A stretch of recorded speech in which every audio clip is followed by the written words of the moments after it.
Nah, untuk mengupdate ini, mengupdate nilai dari hasil gabungan tadi, itu kita menggunakan namanya ukuran kedekatan. Jadi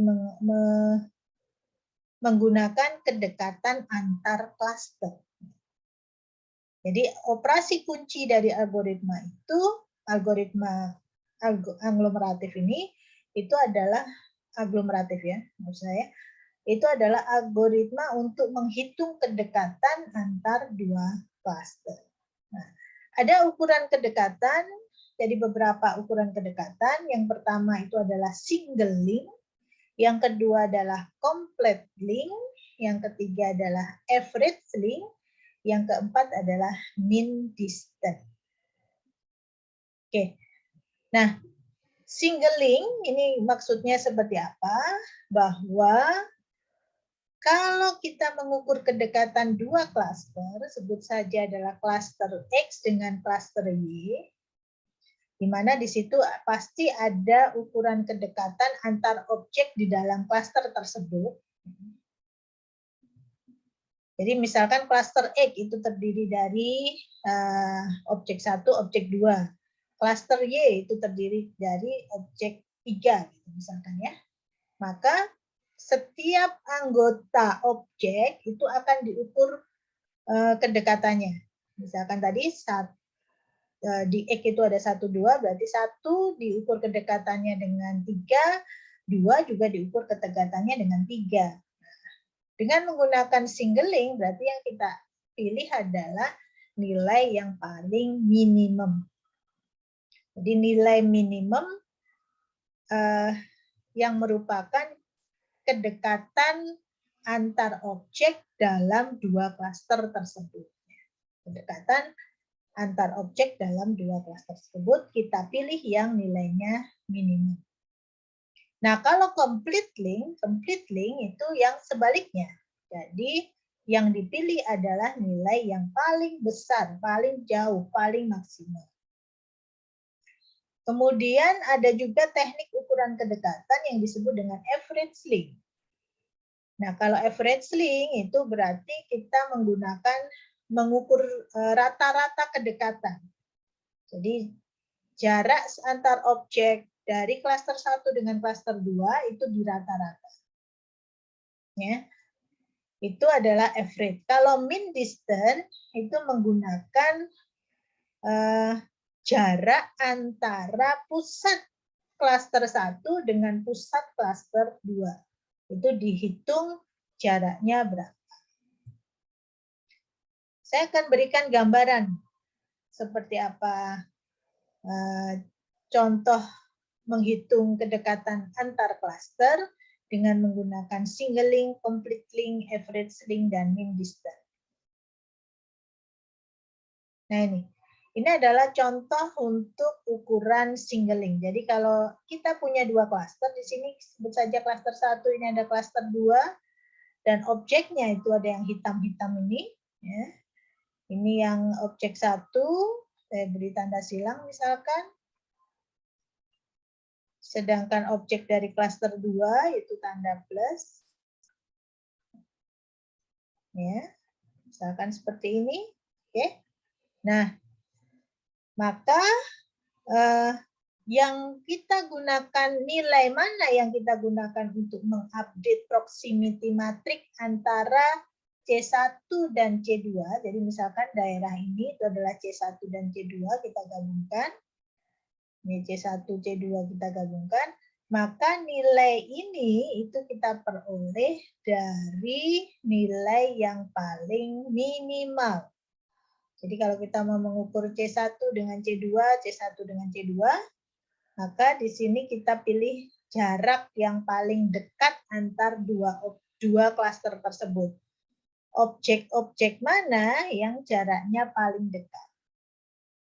Jadi di sini objek dari klaster 1 diukur dengan objek dari klaster 2, yang paling dekat itulah yang akan menjadi isi di sini. Seperti itu. Ya. Kemudian kebalikannya adalah complete link. Complete link atau maksimum, ini berarti yang dipilih adalah yang paling jauh, ya. Kalau tadi yang paling dekat, maka yang kalau complete link itu yang dipilih justru yang paling jauh. Ingat, paling jauh ini tergantung ukuran yang kita gunakan ya. Kalau kita menggunakan similaritas, berarti yang kita pilih justru yang nilainya paling kecil. Kalau kita menggunakan ukuran apa satunya similaritas distance, maka yang kita pilih adalah yang paling besar. Selanjutnya adalah average link. Kalau average link ini diukur semuanya diukur jaraknya, kemudian dihitung rata-ratanya. Jadi antara objek satu dengan objek satu yang di klaster 1 dengan objek satu yang di klaster 2, objek satu yang di klaster 1 dengan objek 2 yang di klaster 2, dan seterusnya semuanya diukur kedekatannya, kemudian di rata-rata atau di average. Kemudian yang ketiga itu adalah mean distance. Nah, kalau mean distance itu kita mengukur terlebih dahulu sentroid dari klaster 1, jadi klaster 1 itu dicari min-nya terlebih dahulu. Jadi min kita di sini misalkan mempunyai 3 objek, ya berarti titik tengah antara 3 objek tersebut itu menjadi satu nilai sentroid. Kemudian yang di klaster 2 juga dihitung sentroidnya. Nah, kemudian dari sentroid klaster 1 dengan sentroid dari klaster 2 itu diukur kedekatannya. Ya, diukur kedekatannya, dan ini akan menjadi nilai baru di dalam matriks proximity. Nah, metode lain itu juga bisa menggunakan fungsi objektif. Kalau di sini nanti akan berbeda-beda tergantung metode yang digunakan. Jadi dia menggunakan fungsi ya, fungsi objektif, misalkan FTQ apa. Nah, ini tergantung metode dari yang diberikan dari metodenya, misalkan menggunakan metode Watt dan metode yang lain. Sekarang kita ingin lihat contohnya. Kita akan melakukan proses clustering menggunakan 5 data. Jadi 5 data yang akan kita cluster. Ya, ingat ya, ini ada 5 data yang kita cluster, yaitu I1, I2, I3, I4, I5. Kita akan cluster, dan di sini sudah diberikan matriks similaritasnya.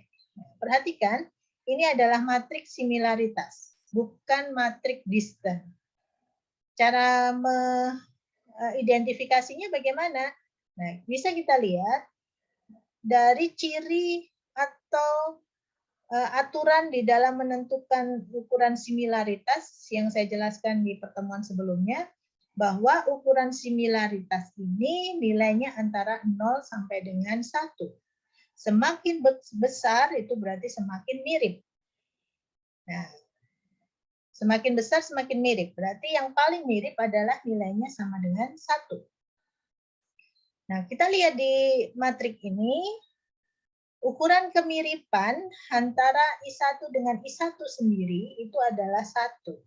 Berarti dia kan paling mirip. Nah, ini akan menjadi ciri dari matriks similaritas. Ini adalah matriks similaritas. Ya. Jadi yang di I1, I2 ini juga nilainya 1. Berarti dia paling mirip. 1. Ya, seperti ini.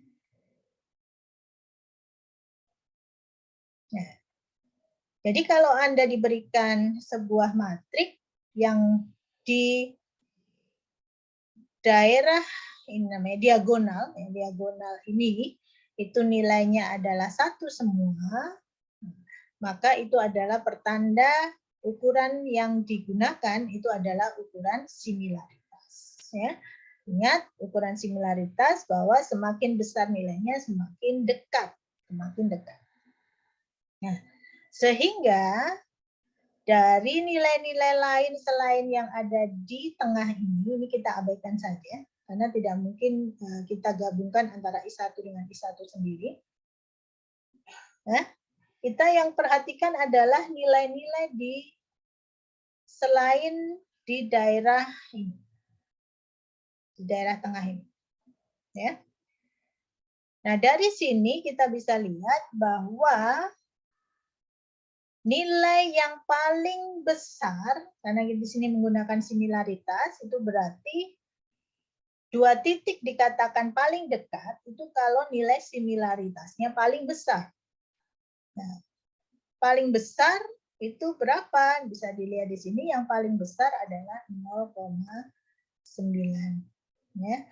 Maka langkah pertama dari proses aglomeratifnya itu mula-mula, jadi kalau saya gambarkan, di sini ada I1, ini ada I2, ini ada I3, ini ada I4, ini ada I5, misalkan mula-mula seperti ini. Ini kondisi awal klasternya, kemudian kondisi awal dari dendrogramnya itu adalah I1, I2, I3, I4, I5, ya. Nah, di sini kita dapatkan yang paling besar adalah 0,9, di mana 0,9 ini adalah ukuran kedekatan antara I1 dan I2. Maka karena dia paling mirip, maka I1 dan I2 ini kita gabungkan terlebih dahulu. Dan itu akan menyebabkan dendrogramnya juga kita gabungkan menjadi satu subtree, ya, dengan simpul I1 dan I2 sebagai anak-anak. Nah, langkah selanjutnya, maka kita harus mengupdate proximity matriknya. Nah, satu lagi yang harus kita perhatikan, kita mengupdate ini menggunakan apa? Karena di sini diinformasikan bahwa kita menggunakan singling atau min, ya, maka artinya kita akan mengupdate nilai-nilai, ya, kita update di sini ya.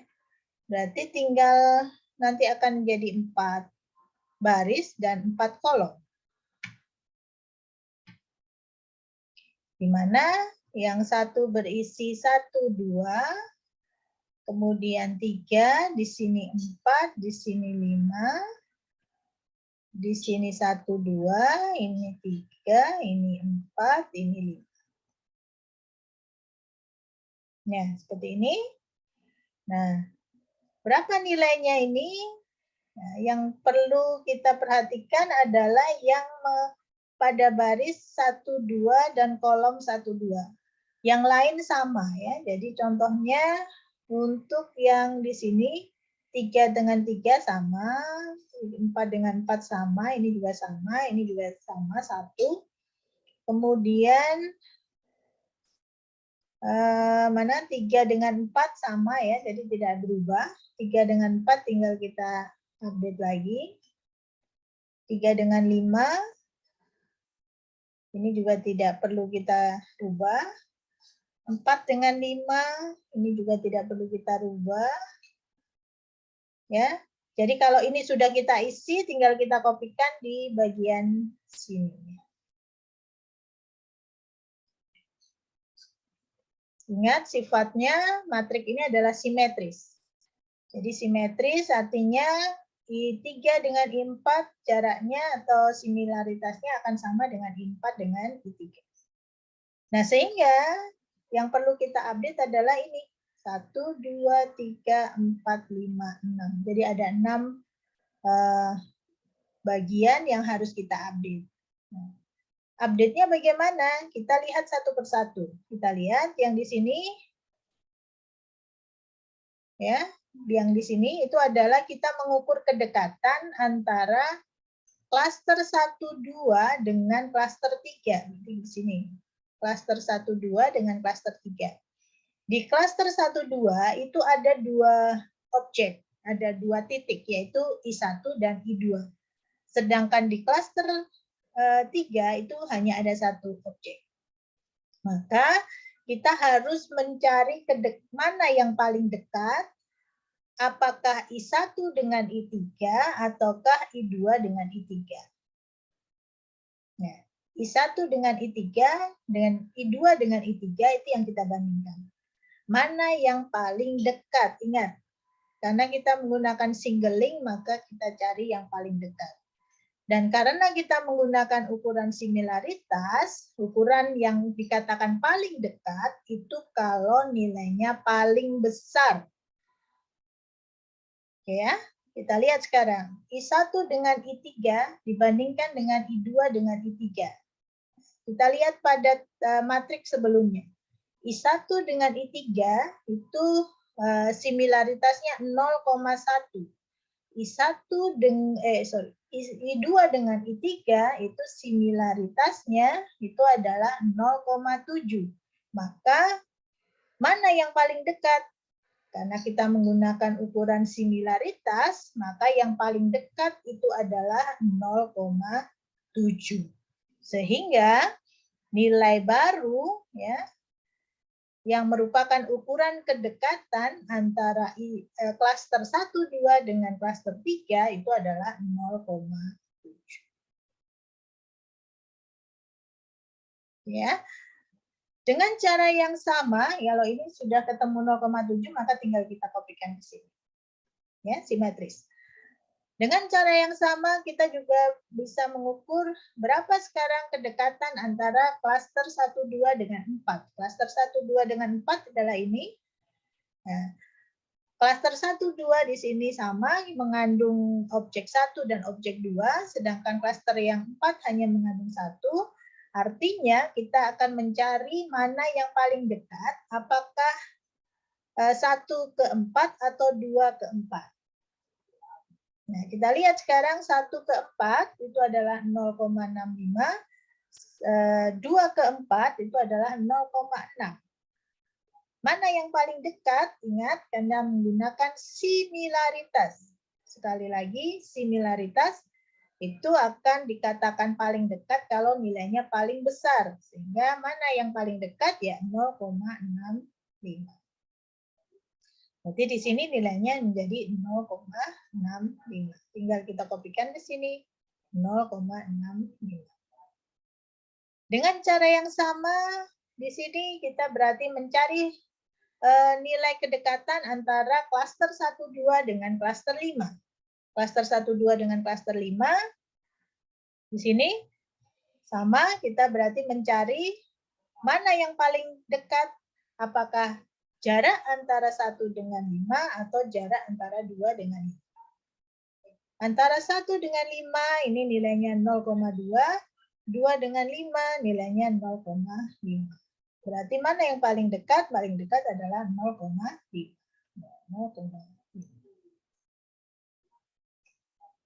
Maka ini hasil update pertama setelah proses penggabungan antara titik 1 dengan titik 2.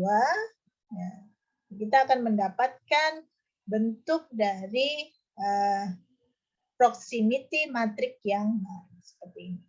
Nanti proses ini akan berhenti kapan?